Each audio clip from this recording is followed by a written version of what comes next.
السلام علیکم ورحمۃ اللہ وبرکاتہ۔ نحمد و نصلی علی رسول الکریم، اما بعد، اعوذ باللہ من الشیطان الرجیم، بسم اللہ الرحمن الرحیم۔ یا ایھا الذین آمنوا کتب علیکم الصیام کما کتب علی الذین من قبلکم لعلکم تتقون۔ وقال تعالی شہر رمضان الذي انزل فيه القرآن هدى للناس وبينات من الهدى والفرقان فمن شهد منكم الشهر فليصمه۔ صدق اللہ العظیم۔ میں امید کرتا ہوں کہ آپ تمام ساتھی خیر و عافیت سے ہوں گے۔ گزشتہ نشست میں یعنی کہ کل آپ حضرات کے سامنے رمضان کے مہینے کی عظمت اور اس کے مقام و احترام اس متعلق کچھ گفتگو ہوئی تھی۔ انشاءاللہ اسی سلسلے کو آگے بڑھاتے ہوئے آج پھر اس موضوع کو آپ حضرات کے سامنے لے کر کے آنا ہوا ہے۔ اللہ پاک مجھ کو صحیح بات کہنے کی اور ہم سب کو اس پر عمل کرنے کی توفیق عطا فرمائے۔ میں نے آپ کے سامنے کل آیتیں پڑھی تھی، احادیث پڑھی تھی، کچھ اور چیزیں ہیں اس مہینے کے متعلق جو آپ کے سامنے میں رکھنا چاہتا ہوں۔ سب سے پہلی چیز تو آپ لوگوں سے ایک بہت ہی مؤدبانہ درخواست یہ کروں گا کہ اس کلاس کو میں نے پچھلے سال بھی رمضان کورس پڑھاتے ہوئے درخواست کی تھی، اس بار نہیں کی، سوچا ایک مرتبہ اس طرف توجہ دلا دوں۔ وہ یہ کہ اس کلاس کو پڑھتے ہوئے، رمضان کورس سیکھتے ہوئے، ہماری ویڈیو دیکھتے ہوئے آپ لوگوں سے بہت مؤدبانہ گزارش ہے کہ ایسا نہ ہو کہ اس کو کلاس کو چالو کیا، پاکٹ میں ڈالا اور کچن کے کام چل رہے ہیں یا ڈرائیو چل رہی ہے یا اپنا کاروبار چل رہا ہے، ایسے نہیں کرنا ہے۔ اس کو باقاعدہ ویسے لینا ہے جیسے کہ مدرسے کے اندر دو زانو ہو کر کے طلبہ بیٹھتے ہیں اساتذہ کے سامنے۔ بالکل کلاس کا آپ کو ٹچ اپ دینا ہے، کلاس کا ماحول کریٹ کرنا ہے، اور اگر آپ اکیلے ہیں تو اکیلے اس کو، اسکرین بڑی ہو یا چھوٹی، اس کو سامنے رکھیں اور باقاعدہ اپنے ہاتھ میں نوٹ بک لے لیں یا پاکٹ ڈائری لے لیں، کچھ بھی لے لیں، اور جو چیزیں یہاں بتائی جا رہی ہیں اس کے نوٹس بنا لیں، اور ان ساری چیزوں کو آہستہ آہستہ آپ اپنی زندگی میں لے کر کے آئیں، باوضو ہو کر کے بیٹھیں اور نبی کریم صلی اللہ علیہ وسلم کا نام مبارک آئے تو صلی اللہ علیہ وسلم پڑھیں۔ ان ساری چیزوں کو آپ ذہن میں رکھ کر یا عمل میں لاتے ہوئے کریں گے تو انشاءاللہ آپ دیکھیں گے کہ اس کلاس کا کتنا فائدہ ہوگا۔ انشاءاللہ آپ کو گارنٹی دیتا ہوں کہ آپ کو فائدہ ہوگا۔ اور اگر آپ ویسے ہی بس پاکٹ میں ڈال کے سن لیں گے تو فائدہ ہوگا یا نہیں ہوگا میں کچھ نہیں کہہ سکتا، ہو سکتا ہے فائدہ ہو سکتا ہے نہ بھی ہو۔ یہ سرسری طور پر ہم رمضان کورس نہیں کر رہے ہیں، بلکہ اس کا مقصد یہ ہے کہ ہمارا رمضان اچھا ہو جائے۔ اب تک جیسے رمضان کے مہینوں کو ہم نے گزارا، یہ رمضان انشاءاللہ ویسا نہیں ہوگا، بلکہ انشاءاللہ عز و جل یہ رمضان بہت اچھا ہوگا۔ اسی لیے اس فکر کو لے کر کے آپ کے سامنے یہ حاضری ہوئی ہے۔ ایک صحابی فرماتے ہیں لو یعلم العباد ما رمضان لتمنت امتی ان تکون السنۃ کلها۔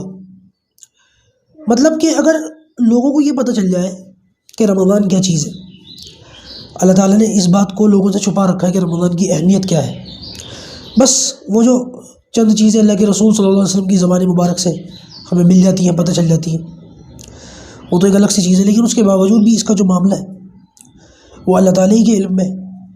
اگر وہ انسان کو پتہ چل جائے، ہم لوگوں کو معلوم ہو جائے کہ رمضان کیا ہے، تو فرمایا کہ انسان اس بات کی تمنا کرے گا، ایمان والے اس بات کی تمنا کریں گے کہ ایک مہینے نہیں بلکہ پورا سال ہی رمضان کا مہینہ رہے، پورا سال رمضان رہے۔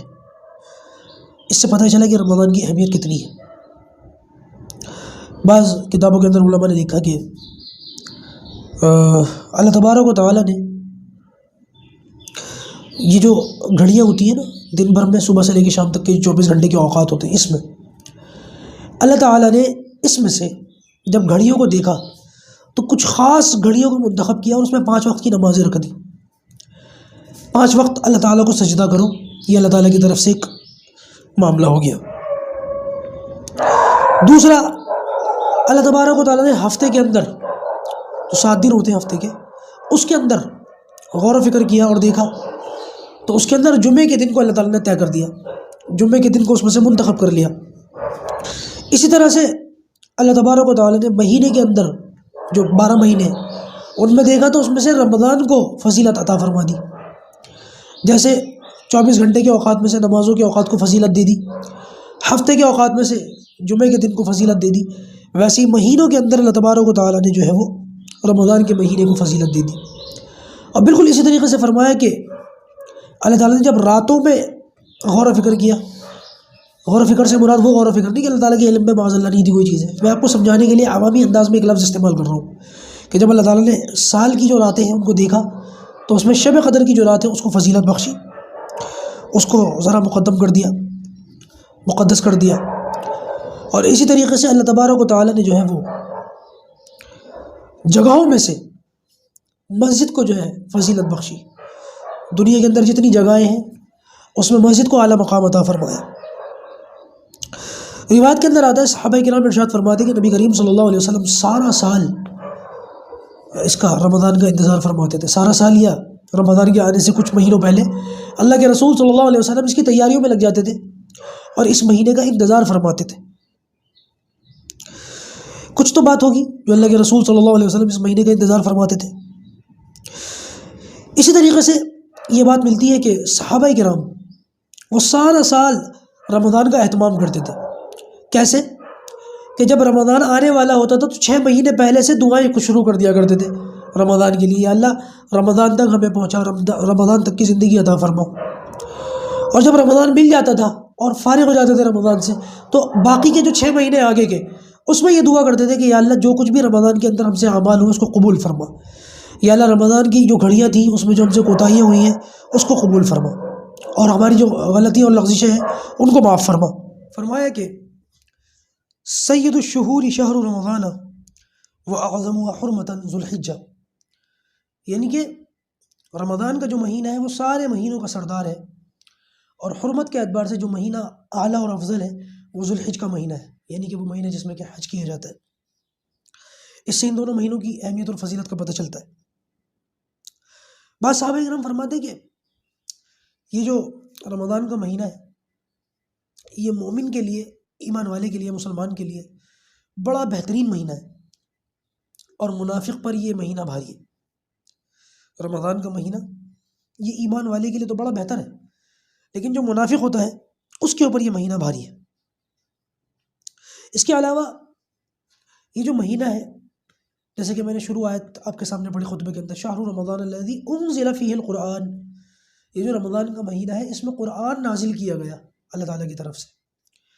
تو اب یہاں یہ سوال اٹھتا ہے کہ قرآن تو 23 سال میں تھوڑا تھوڑا نازل ہوا، سب جانتے ہیں اس بات کو۔ تو اللہ تبارک و تعالیٰ نے جب اس کو 23 سال میں نازل فرمایا تو یہ قرآن رمضان میں کیسے نازل ہوا؟ بعض روایت کے مطابق یہ شب قدر میں نازل ہوا، تو یہ کیسے پاسبل ہو سکتا ہے کہ شب قدر میں یا رمضان کے مہینے میں نازل ہوا؟ اور بعض روایت سے پتہ چلتا ہے کہ یہ 23 سال میں تھوڑا تھوڑا نازل ہوا۔ تو علماء نے اس کا جواب یہ دیا ہے کہ یہ لوح محفوظ سے پہلے آسمان پر جب نازل ہوا تو اکٹھا نازل ہوا، اور یہ شب قدر کی رات تھی، اور وہاں سے پھر اللہ تبارک و تعالیٰ کے حکم سے 23 سال کے عرصے میں یہ قرآن مجید تھوڑا تھوڑا نازل ہوتا رہا۔ لہٰذا اس سے اس مہینے کی اہمیت کا پتہ چلتا ہے کہ اللہ تعالیٰ نے قرآن مجید جیسی مقدس کتاب اس کو بھی جو ہے اس مہینے میں نازل فرمایا۔ بلکہ شیخ الحدیث حضرت مولانا زکریا رحمۃ اللہ علیہ ان کی کتاب ہے فضائل اعمال، بڑی زبردست کتاب ہے اور بڑی شاندار کتاب ہے۔ دراصل وہ ایک کتاب نہیں ہے، 8-10 رسالے ہیں، فضائل نماز، حکایت صحابہ، فضائل رمضان، فضائل ذکر۔ یہ کتاب بہت شاندار ہے، ہمیں ہر آدمی کو اپنے گھر میں رکھنی چاہیے اور اس کو پڑھنا چاہیے، اس کی تعلیم کرنی چاہیے۔ اس کے اندر شیخ الحدیث حضرت مولانا زکریا رحمۃ اللہ علیہ نے لکھا کہ صرف جو ہے وہ قرآن نہیں، بلکہ قرآن کے علاوہ اور جتنی آسمانی کتابیں وہ سب کی سب قرآن مجید کے علاوہ ساری کی ساری جو ہے وہ اس رمضان کے مہینے ہی میں نازل ہوئی ہے۔ چنانچہ ابراہیم علیہ السلام پر جو صحیفے نازل ہوئے، جس کا ذکر 30ویں سپارے کے اندر ہے، صحف ابراہیم و موسیٰ، جو صحیفے ابراہیم علیہ السلام پر نازل ہوئے، کچھ بڑی کتابیں تھیں، تورات، زبور، انجیل، قرآن، اور کچھ چھوٹے چھوٹے صحیفے تھے، رسالے، قاعدے، اس ٹائپ کے۔ ابراہیم علیہ السلام کو کچھ صحیفے دیے گئے، ان کے بارے میں آتا ہے کہ وہ بھی 13ویں تاریخ تھی رمضان کی، وہ تب نازل ہوئے۔ اسی طریقے سے 13ویں تاریخ تھی یا 3 تاریخ تھی بہرحال۔ اسی طریقے سے جو ہے وہ زبور داؤد علیہ السلام پر جب نازل ہوئی تو 2 روایتیں ملتی ہیں کہ 12ویں تاریخ تھی رمضان کی، اور دوسری یہ کہ 18ویں تاریخ تھی رمضان کی۔ اس کے علاوہ تورات جو موسیٰ علیہ السلام کو دی گئی، تو جس وقت یہ موسیٰ علیہ السلام کو تورات دی گئی اس وقت 6ٹھی تاریخ تھی رمضان المبارک کی، اور انجیل جو عیسیٰ علیہ السلام پر نازل کی گئی تو وہ 12 یا 13 تاریخ تھی رمضان المبارک کی۔ یہ ساری وضاحت فضائل اعمال کے اندر موجود ہے، ہر شیخ نے لکھی ہے، پڑھنی چاہیے، بہت فائدہ ہوتا ہے، اس طریقے کی معلومات مل جاتی ہیں۔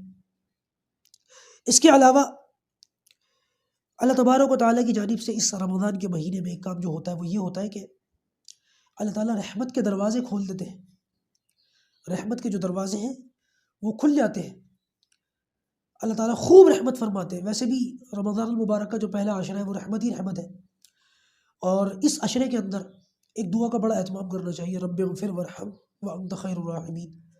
اس دعا کو آپ لکھ لیجئے یا آپ کو کہیں نہ کہیں واٹس ایپ وغیرہ پر چلتے ہوئے مل جائے گی۔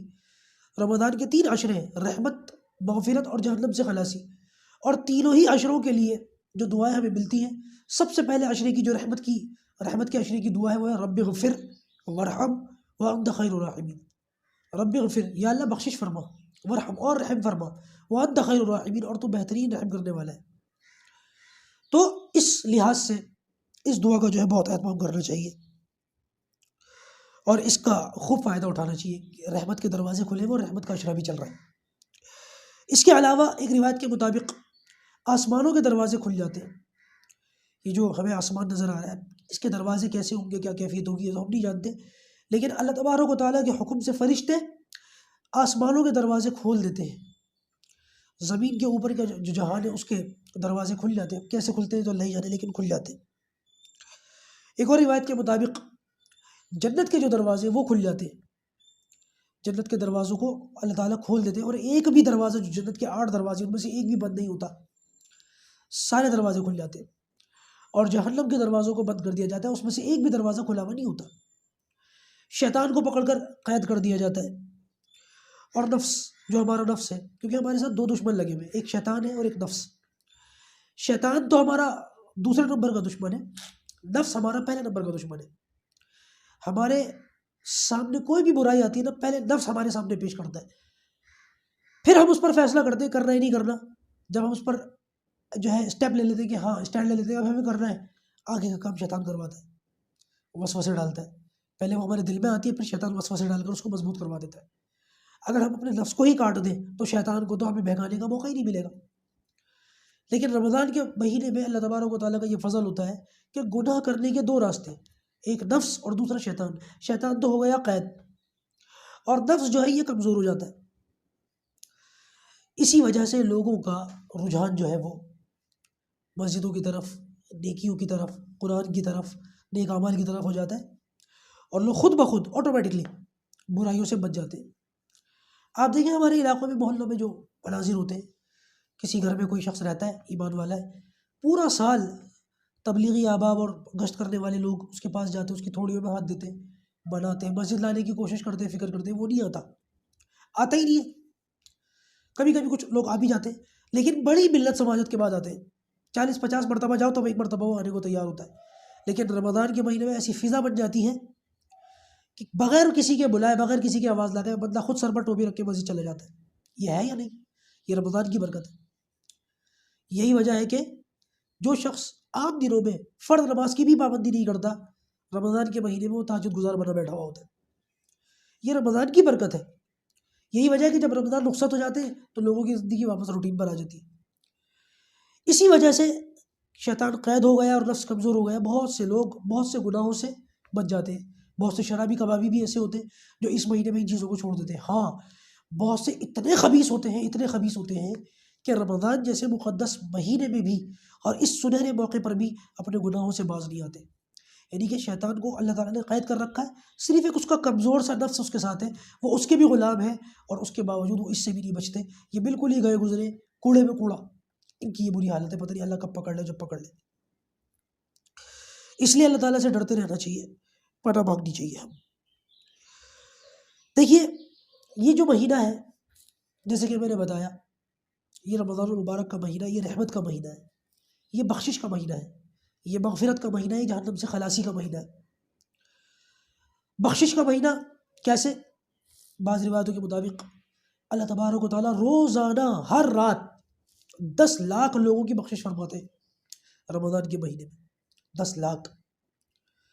اور جتنی مغفرت، جتنی بخشش اللہ تبارک و تعالیٰ پورے مہینے میں فرماتے ہیں ہر رات 10 لاکھ کے حساب سے، پھر جب رمضان کی آخری رات آتی ہے اللہ تبارک و تعالیٰ اس ایک رات میں پورے مہینے کی بخشش کے برابر پھر اس رات میں الگ سے بخشش فرماتے ہیں۔ یہ اللہ کے رسول صلی اللہ علیہ وسلم کا فرمان ہے۔ تو کسی نے کہا کہ یا رسول اللہ کہ یہ رات شب قدر ہے، یہ آخری رات، کہ اس میں اتنی بخشش ہو رہی ہے؟ تو اللہ کے رسول صلی اللہ علیہ وسلم نے فرمایا کہ نہیں، مزدور کو مزدوری دی جاتی ہے، کہ جب جو ہے وہ مزدوری پوری ہو گئی اب اس کو مزدوری دینے کا ٹائم آیا۔ یہی کا یہی معاملہ اس رات کا ہے، جس کو لیلۃ الجائزہ کے نام سے ہم یاد رکھتے ہیں، انشاءاللہ اس پر بھی بات آئے گی۔ لیلۃ الجائزہ عید کی چاند رات کے نام سے عوام کے اندر یہ مشہور ہے۔ یہ رات بہت قیمتی ہوتی ہے، اور اس کو بھی ہم جو ہے وہ بازاروں میں اور عید کی شاپنگ میں بڑی بے دردی کے ساتھ اس کو گزارتے ہیں۔ اللہ تبارک و تعالیٰ کا بڑا فضل اور احسان ہے کہ اتنی بخشش کے باوجود، یہ رحمت ہے، جہنم سے خلاصی ہے، مغفرت ہے، بخشش ہے، پھر ایک انعام اور اللہ تعالیٰ نے یہ دیا کہ ایک رمضان آنے والے رمضان تک کے گناہوں کا کفارہ ہے۔ اس رمضان میں اگر ہم نے صحیح طریقے سے گزارا کر لیا، اللہ کو راضی کر لیا، تو اگلا جو آنے والے سال کا رمضان ہے، اس رمضان کے مہینے میں اللہ تبارک و تعالیٰ اس کے آنے تک جو سال بھر کا ہے اس میں صغیرہ گناہوں کی بخشش ہوتی ہے، کبیرہ نہیں۔ کبیرہ تو پھر اس کا یہ مطلب نہیں کہ شراب پیتے رہو، لوگوں کو حق مارتے رہو، نمازیں چھوڑتے رہو، ہاں بھائی بخشش ہی بخشش ہے، ایسی بھی جو ہے اندھیری بچی ہوئی، اور ایسا بھی معاملہ نہیں ہے۔ دوسرا یہ کہ اللہ تبارک و تعالیٰ اس رمضان کے مہینے میں روزے داروں کی دعاؤں کو ضرور قبول فرماتے ہیں۔ بعض علماء کے نزدیک جو افطاری کا وقت ہے یہ بڑی قبولیت کا وقت ہے، اور بعض علماء کے نزدیک جو سحری کا ٹائم ہے، سحری کا جو آخری وقت ہے، یہ بڑی زبردست قبولیت کا وقت ہے۔ ان دونوں اوقات میں، ان دونوں وقتوں میں اللہ تعالیٰ سے ضرور مانگنا چاہیے، بڑا اہتمام کرنا چاہیے، سحری کے موقع پر بھی خاص طور سے اور افطاری کے موقع پر بھی خاص طور سے۔ لیکن ہماری غلطی، ہماری کوتاہی کہ یہ دونوں ٹائم بجائے اللہ تعالیٰ سے مانگنے کے، بجائے اللہ تعالیٰ سے لو لگانے کے، یہ دونوں وقت ہمارے کھانے اور پینے میں لگ جاتے ہیں۔ جتنا سحری میں ہم لوگ جو ہے وہ معاملہ خراب کرتے ہیں، یہی کا یہی معاملہ ہمارا افطاری میں بھی ہے۔ دیکھیے افطاری کا جو ٹائم ہے قبولیت کا ٹائم ہے۔ کچھ بڑی عمر کے بزرگ لوگ ہوتے ہیں جو تھوڑے بہت نوجوان تربیت یافتہ ہوتے ہیں، ان کو تو ہم دیکھتے ہیں کہ وہ بھرے دسترخوان پر ہاتھ اٹھا کر کے بیٹھ جاتے ہیں، اللہ سے مانگنا شروع کر دیتے ہیں۔ لیکن اکثر و بیشتر ہم سے غلطی یہ ہوتی ہے کہ بہت سے لوگ اس موقع پر پکوڑے، شربت اور نہ جانے کون کون سی اشیاء کہ دسترخوان پر ہر چیز آ جائے، کوئی چیز چھوٹ نہ جائے، اس انتظامات میں ایسا لگتے ہیں کہ روزہ کھلنے کا سائرن بج جاتا ہے، انتظامات پورے نہیں ہوتے، ہوتا ہی نہیں ہوتا ایسا۔ بالآخر ایک دو چیزیں رہی جاتی ہیں، ارے بھائی جلدی جلدی لے کر کے آؤ، وہ رہ گیا، روزہ کھل گیا جلدی آؤ، ارے تم بھی آؤ، تم کہاں رہ گئے، دعا کب مانگو گے بھائی؟ صبح سے شام تک جو روزہ رکھا ہے اللہ تعالیٰ کو راضی کرنے کے لیے، جو برداشت کیا ہے، اس کا اللہ تعالیٰ سے صلہ کب لوگے؟ افطاری کے بعد؟ وہ تو اٹھا بھی نہیں آتا اس ٹائم تو۔ بہت سارے لوگ تو ایسی زبردست افطاری میں لگتے ہیں کہ مغرب چھوڑ دیتے ہیں۔ یہی کا یہی معاملہ ہو بہو سحری میں۔ بے شک سحری آخری وقت تک کھانی چاہیے، لیکن اتنا زیادہ آخری وقت تک چلے جانا کہ سائرن بج جاتا ہے، اذانیں ہو رہی ہوتی ہیں اور لوگ جو ہیں وہ لگے ہوئے ہوتے ہیں۔ یہ ہوتا ہے نا کہ وہ سحری میں جب اذانیں ہو رہی ہوتی ہیں تو کہتے ہیں کہ بھائی وہ ابھی تو کھا سکتے ہیں، ہماری مسجد کی اذان تھوڑی ہوئی، دور دراز کی کہیں کی اذان ہو رہی ہے، جب تک ہماری مسجد کی اذان نہیں ہوگی ہم کھا سکتے ہیں۔ اور جب افطاری کا ٹائم آتا ہے تو کہیں دور دراز کی کسی مسجد کی بھی اذان ہو جائے، اذان تو اذان ہے، کسی بھی مسجد کی ہو، کھا لو۔ یہ مذاق والی بات نہیں، بہت سارے لوگ اس قسم کی باتیں کرتے ہیں، بلکہ اللہ حفاظت فرمائے، لوگوں نے تو اپنی طرف سے کچھ باتیں ایسی چلا لی سحری کے موقع پر کہ حی علی الصلاۃ تک کھا سکتے ہیں، اور بھائی بالکل یہ غلط ہے، بالکل غلط ہے، روزہ ہوگا بھی نہیں آپ کا۔ حالانکہ آج دوسرا روزہ تھا، لیکن ان دو روزوں کے اندر میرے سامنے کم سے کم کچھ نہیں 8 سے 10 مسائل آ چکے اسی ٹاپک پر کہ اذان تک کھاتے رہے یا حی علی الصلاۃ تک کھاتے رہے؟ کس نے کہا آپ کو؟ کس نے بتایا؟ مجھ سے کہا کسی نے کہ حی علی الصلاۃ تک کھاتے رہے؟ میں نے کہا کیسے بھائی، کیسے کیا آپ نے؟ کہنے لگے ایسا مسئلہ سنا ہے ہم نے۔ میں نے کہا کس سے سن لیا آپ نے؟ ایسا کوئی مسئلہ نہیں ہے، کہاں سنا آپ نے؟ ایک تو غلط کرتے ہیں لوگ، اوپر سے غلط دلیل دیتے ہیں، اس کو سوچ کے بڑا غصہ آتا ہے اور بڑا افسوس ہوتا ہے کہ کس قسم کی باتیں کر رہے ہیں۔ میرا بھائی روزہ نہیں ہوا آپ کا، خواہ مخواہ بھوکے بیٹھے ہو۔ کہنے لگے پھر کب تک کی اجازت ہے؟ تو میں نے ان کو بتایا کہ بھائی ویسے اگر بالکل بال سے زیادہ باریک ڈیپ میں جا کر کے دیکھنا چاہتے ہو تو اجازت تو اتنی ہے کہ جب اذان ہوتی ہے، اذان سے 2-4 منٹ پہلے جب سائرن بجتا ہے نا، سمجھ لو جیسے ہی سائرن بجا وقت ختم ہو گیا، اب گنجائش نہیں ہے۔ بالکل اذان تک کی گنجائش سمجھنا، حی علی الصلاۃ تک کی گنجائش سمجھنا، یہ بالکل بیوقوفی ہے اور اپنی جانب سے من گھڑت باتیں ہیں۔ اور شیطان کی جو 2 محنتیں، نمبر 1 شیطان اور نمبر 2 خناس، من شر الوسواس الخناس۔ شیطان اور خناس، یہ خناس جو یہ بھی شیطانی کی ایک قسم ہے اور یہ شیطان سے زیادہ خطرناک ہے۔ مگر کیسے؟ دیکھیے، شیطان کی محنت یہ ہے کہ نیک اعمال ہی نہ کرنے دیا جائے، اور خناس کی محنت یہ ہے کہ نیک اعمال تو کرے لیکن ثواب نہ ملے۔ اب شیطان نے تو یہ محنت کروا دی کہ روزہ رکھنا ہی نہیں۔ بہت سارے لوگ روزہ خور ہوتے ہیں، روزہ نہیں رکھتے، وہ شیطان کے جھانسے میں آ گئے۔ چلو انہوں نے روزہ نہیں رکھا، ان کو ثواب نہیں ملا، لیکن کچھ کھا پی تو لیا نا، یہ تو ہو گیا دنیاوی اعتبار سے، کچھ ان کو تھوڑا سا راحت ہو گئی، یہ ایک الگ سی بات ہے۔ دوسری محنت ہے خناس کی، انسان محنت بھی کرتا ہے، تھکتا بھی ہے اور اس کو ملتا بھی کچھ نہیں۔ یہ خناس والی محنت ہے کہ آپ کو حی علی الصلاۃ تک کا یا اذان تک کا ٹائم دے دیتا ہے۔ یہ کہیں کسی شریعت میں کسی کتاب میں نہیں لکھا۔ شیطان اس طریقے کے راستے سجا دیتا ہے اور بندہ سارا دن بھوکا بھی رہتا ہے، پیاسا بھی رہتا ہے، گرمی بھی برداشت کرتا ہے، مشقت بھی اٹھاتا ہے، اب پھر سوچتا ہے کہ میرا روزہ ہے، نہ دنیا کا رہا نہ آخرت کا رہا۔ وہ روزہ خور آدمی کم سے کم اس کو آخرت نہیں ملے، لیکن دنیا میں سے تو کچھ کھا پی لیا نا اس نے، گرمی میں پانی پی لیا، کچھ کھانا کھا لیا، کچھ روٹی کھا لی، یہ بیچارہ کہاں کا رہا؟ اس کو تو کچھ بھی نہیں ملا۔ یہ زیادہ خطرناک لیول پر پھنسا ہوا ہے۔ ایسی بہت ساری مثالیں، نماز کے اندر بھی ایسا ہوتا ہے۔ تو خناس کا پھندا ہے نا، خناس کی جو محنت ہے، اس سے خود کو بچانے کی کوشش اور فکر کیجیے، یہ بڑا خطرناک معاملہ ہے۔ تو سحری میں اصول تو میں نے بتا دیا، لیکن پھر میں نے اس بھائی سے یہ کہا کہ بہتر اور افضل یہی ہے کہ سحری کے ہونے کا جو ٹائم ہے، جیسے آج دلی کے اندر ٹائم تھا 4:46، 4:45 بجے، تو 4:30 بجے چھوڑ دو، 10-15 منٹ پہلے چھوڑ دو۔ یہ جو 10-15 منٹ ہیں، یہ اللہ تعالیٰ سے لو لگانے کے ہیں، اللہ تعالیٰ سے مانگنے کے ہیں، اللہ تعالیٰ کے سامنے ایک طریقے سے کچھ رکعتیں پڑھو، کچھ تہجد کا وقت ہوتا ہے، آخری کے جو 10-15 منٹ ہوتے ہیں، یہ بھی تہجد ہوتی ہے، اس میں تہجد پڑھ سکتے ہیں، استغفار کر سکتے ہیں، کلمہ پڑھ سکتے ہیں، ذکر کر سکتے ہیں، قرآن کی تلاوت کر سکتے ہیں، دعائیں مانگ سکتے ہیں، بہت سارے معاملات ہیں۔ لیکن ہماری غلطی یہ ہے کہ ادھر ہوٹر بج رہا ہوتا ہے، سائرن بج رہا ہوتا ہے، اور ادھر بوتل چلتی رہتی ہے پانی کی، جلدی جلدی دو، جلدی جلدی دو۔ ایسا لگتا ہے جیسے وہ ایک اللہ تعالیٰ کی مخلوق ہے نا، اونٹ، اس کو اللہ تعالیٰ نے یہ صفت دے رکھی ہے کہ وہ کوالٹی ہے اس کی کہ وہ پانی اپنے اندر اسٹور کر لیتا ہے۔ ہم لوگ یہ سمجھتے ہیں کہ اب بھی پانی اسٹور کر لیں گے وہ سارا دن چل جائے گا، نہیں، ایسا نہیں ہے بھائی۔ یہ صلاحیت اونٹ کے اندر ہے، انسان کے اندر نہیں ہے۔ بلا وجہ پیٹ میں کیچڑ جمع کر لیتے ہیں، اس سے بچنے کی ضرورت ہے اور ان غلط فہمیوں کو ہٹانے کی ضرورت ہے۔ ایسے موقع پر خاص طور سے کھانے اور پینے سے کم بالکل ادنا درجہ بتا رہا ہوں، 10 منٹ پہلے چھوڑ دیں، 10 منٹ پہلے، 10 منٹ پہلے اپنے کھانے سے، پانی سے فارغ ہو کر کے اطمینان سے وضو کریں، جا نماز بچھائیں اور اس پر بیٹھ کر کے اللہ تعالیٰ سے خوب دعائیں کریں۔ یہ قبولیت کا وقت ہے۔ ایک روایت کے مطابق 3 لوگوں کی دعائیں کبھی رد نہیں ہوتی۔ 3 لوگ ایسے جن کی دعائیں ضرور قبول ہوتی ہیں۔ کون؟ نمبر 1 وہ بادشاہ جو عادل ہو، انصاف پسند ہو، انصاف سے کام لیتا ہو، جب یہ دعا کے لیے ہاتھ اٹھاتا ہے اللہ تعالیٰ ضرور قبول فرماتے ہیں۔ دوسرے نمبر پر مظلوم، جس کو کسی نے ستایا ہو اور وہ مظلوم ہو کر جو کسی کے لیے اللہ بد دعا کرے یا دعا کرے، جو بھی کرے، اس کے اٹھے ہوئے ہاتھوں کو اللہ تعالیٰ خالی نہیں لوٹاتا۔ اور تیسرا روزے دار کی دعا، جب کوئی روزے دار اللہ تعالیٰ سے دعا کرتا ہے تو اس دعا کے اندر اللہ تبارک و تعالیٰ اس کی ضرور سنتا ہے اور ضرور بھی ضرور سنتا ہے۔ کبھی بھی یہ تینوں ہاتھ جب اٹھ جائیں خالی نہیں آتے واپس۔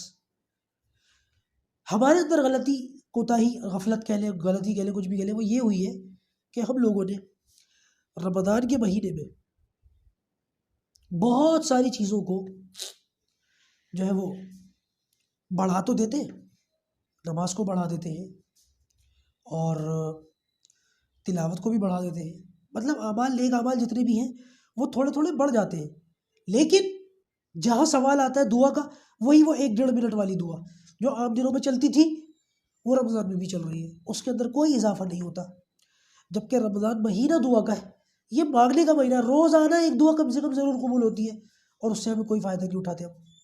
سوچنے کی بات ہے نا، کتنا زیادہ جو ہے غفلت کا مقام ہے، اس پر سوچنے کی ضرورت ہے۔ بعض روایتوں کے اندر آتا ہے کہ اللہ تبارک و تعالیٰ جو وہ فرشتے ہیں نا، 7-8 فرشتے جو عرش کو اٹھائے ہوئے، اللہ کا عرش، اللہ کی جتنی مخلوق ہے اس میں یہ سب سے اوپر ہے عرش، فرشتے اس کو اٹھائے ہوئے ہیں۔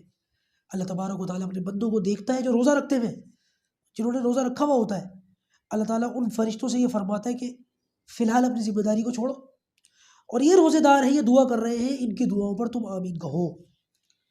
یعنی کہ ایک روزے دار ہاتھ اٹھا کے دعا کر رہا ہے اور اللہ تعالیٰ فرشتوں سے کہہ رہا ہے تم کہو آمین تاکہ میں قبول کروں۔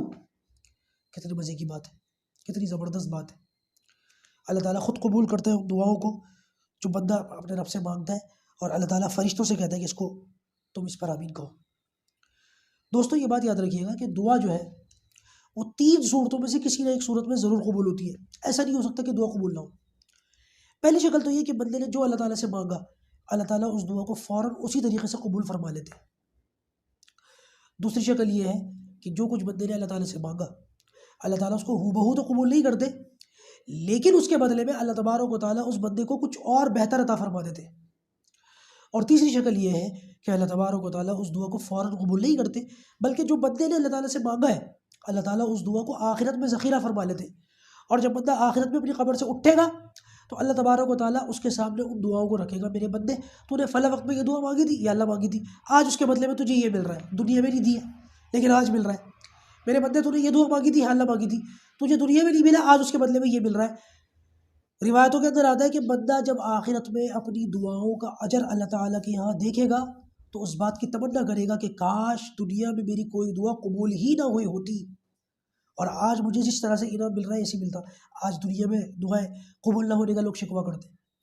دعا قبول نہ ہونے کی صرف ایک ہی وجہ ہے دوستوں، وہ ہے حرام کی کمائی، حرام کھانا۔ اگر آدمی حرام کھاتا ہے کچھ بھی کر لیجیے، دعا قبول نہیں ہونے والی۔ کچھ لوگوں کے بارے میں تھا کہ مستجاب الدعوات تھے، ہر دعا قبول ہوتی تھی ان کی، اور جب بھی ان کے زمانے میں کوئی بادشاہ آتا تھا وہ ظلم کرتا تھا تو اس کے خلاف بد دعا کرتے تھے، وہ ہلاک و برباد ہو جاتا تھا۔ جب حجاج بن یوسف آیا تھا، یہ بھی بڑا ظالم، اس کو پتہ چلا کہ کسی ظالم بادشاہ کے خلاف یہ لوگ بد دعا کرتے تھے، حجاج بن یوسف نے ان کو دعوت میں بلایا، کھلایا پلایا، اور جب وہ فارغ ہوگا کہ اللہ کا میں ان کی بد دعاؤں سے محفوظ ہو گیا اس لیے کہ میں نے حرام کے کھانے سے ان کی دعوت کری تھی۔ بڑی بری نحوست ہے اس کی۔ اگر ہم میں سے اللہ حفاظت فرمائے کوئی اس میں ملوث ہے فوراً توبہ کرے، ورنہ نماز روزہ دعائیں کچھ قبول نہیں ہے، سب بیکار ہے، سب پرانے کپڑے کی طرح گٹھری بنا کے منہ پہ مار دیا جائے گا آخرت میں، اگر ہماری کمائی ٹھیک نہیں ہے، اگر ہمارے کھانے والی جو ہماری کمائی ہے وہ درست نہیں ہے۔ اللہ پاک جو کہا گیا سنا گیا ان باتوں پر عمل کرنے کی توفیق عطا فرمائے۔ انشاءاللہ اب رمضان میں کون کون سے اعمال ہیں، کیا کرنا چاہیے اور کیا نہیں کرنا چاہیے، اس پر کل سے بات شروع ہوگی، اور کل اور نہیں تو پرسوں 2 دن تک ہو سکتا ہے بات چلے۔ اور آج تو قرآن کا جو ہے وہ تفسیر کا سلسلہ شروع نہیں ہوا، کل سے تفسیر کا سلسلہ شروع کرتے ہیں۔ اللہ پاک آسانی کا معاملہ فرمائے۔ السلام علیکم ورحمۃ اللہ وبرکاتہ۔